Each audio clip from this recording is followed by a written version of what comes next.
Exercise 13.1, question number 6.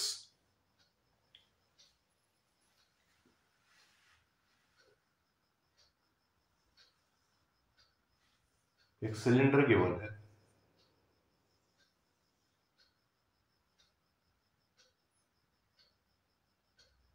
Cylinder का diameter है 5 millimetre. Cylinder के दोनों एंड्स पर हेमिस्फीयर लगाया है। सेम रेडियस का। सेम रेडियस मतलब रेडियस कितना होगा? डायमीटर अगर 5 मिलीमीटर है तो रेडियस होगा 5 मिलीमीटर का हाफ। तो ये रेडियस है r। तो r का वैल्यू 5 का हाफ, 5/2 मिलीमीटर।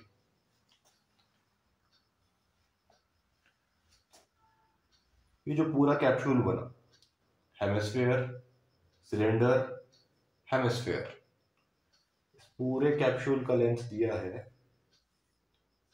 14 मिलीमीटर। इस 14 मिलीमीटर में से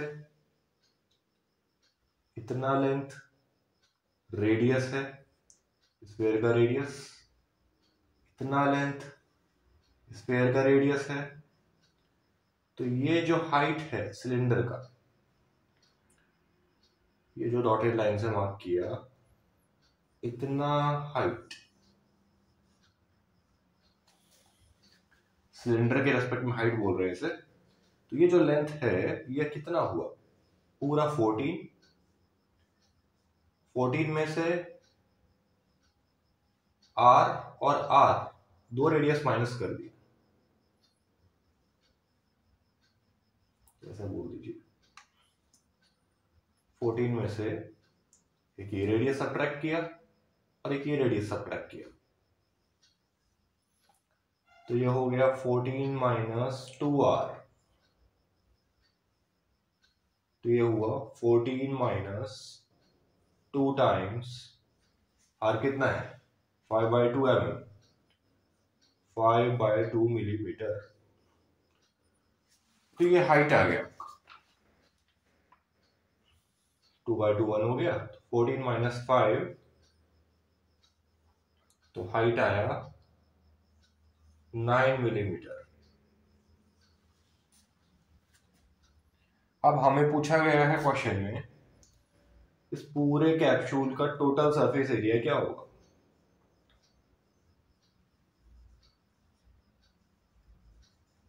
टोटल सरफेस एरिया कितना है बता। तो टोटल सरफेस एरिया के लिए एक तो सिलेंडर का कर्व सरफेस एरिया दिखाई दे रहा है। सिलेंडर का सर्कुलर टर्मिनल्स जो है, सर्कुलर ये ढक्कन और सर्कुलर इधर वाला ढक्कन, वो एरिया तो इंक्लूड नहीं करना है, सिर्फ कर्व्ड सरफेस एरिया सिलेंडर का इंक्लूड करना है। तो curved surface area of cylinder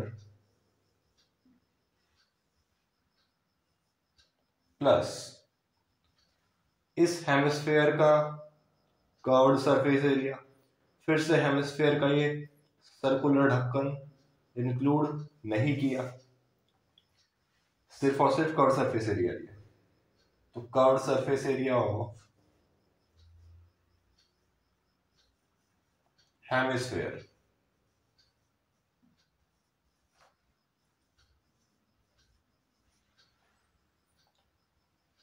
similar hemisphere इस तरफ है, इसका भी सिर्फ कर्व्ड सरफेस एरिया है। ये सर्कुलर बेस इसका भी इंक्लूड नहीं किया, सिर्फ कर्व्ड सरफेस एरिया ही किया।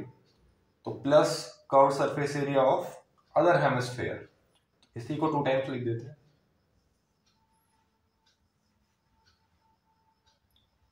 एक ही चीज को 2 बार ऐड किया तो 2 टाइम्स आएगा ना। अगर x को x में ऐड करते हो तो क्या आता है 2x, वैसा ही मैंने इसलिए 2 टाइम्स लिखा। CSA of hemisphere plus CSA of hemisphere 2 times CSA of hemisphere। अब आपको पता है CSA of सिलेंडर होता है 2 times pi times radius of its base into its height, cylinder का हाइट, प्लस ये 2 को लिखा 2।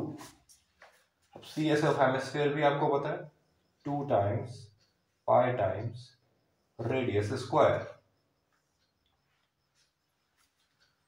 is equal to, अब कैलकुलेशन है 2 pi r कॉमन ले लीजिए, यहां बचा सिर्फ h, यहां ये 2 बचा है, 2 पाई r स्क्वायर में से एक r निकाल लिया तो एक r बचा, इक्वल टू 2, क्वेश्चन में दिया हुआ है कि पाई का वैल्यू आप 22/7 ले सकते हो, लेना है, रेडियस है 5/2 मल्टीप्लाइड बाय हाइट, सिलेंडर का हमने हाइट निकाला 9 मिलीमीटर। सिलेंडर हॉरिजॉन्टल पोजीशन में रखा हुआ है तो उससे कंफ्यूज नहीं होना है। जस्ट जैसा आप लोगों ने फॉर्मूला सीखा है, किसी सिलेंडर का सरफेस एरिया निकालने के लिए इस रेडियस को r बोला जाता है और इसे h बोलकर हम लोग याद रखते हैं, तो इसलिए मैं भी वहां हाइट बोल रहा हूं। ठीक है, ऐसा नहीं बोलना है कि ये हॉरिजॉन्टल है तो हाइट कैसे हो गया। उस फॉर्मूले में h का वैल्यू 9 पुट किया, प्लस 2 टाइम्स रेडियस 5/2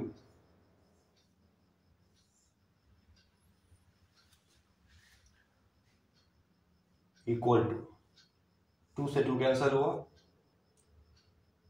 22/7 टाइम्स 5, यहां भी 2 से 2 कैंसिल हुआ, 9 प्लस 5 ये हुआ 14,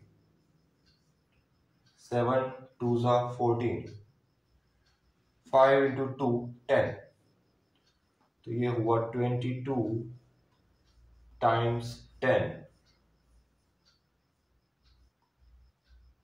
220 मिलीमीटर स्क्वायर, क्योंकि सारे यूनिट्स मिलीमीटर है, सारे डायमेंशंस मिलीमीटर पे दिए हैं। यही आपका रिक्वायर्ड एरिया है। आंसर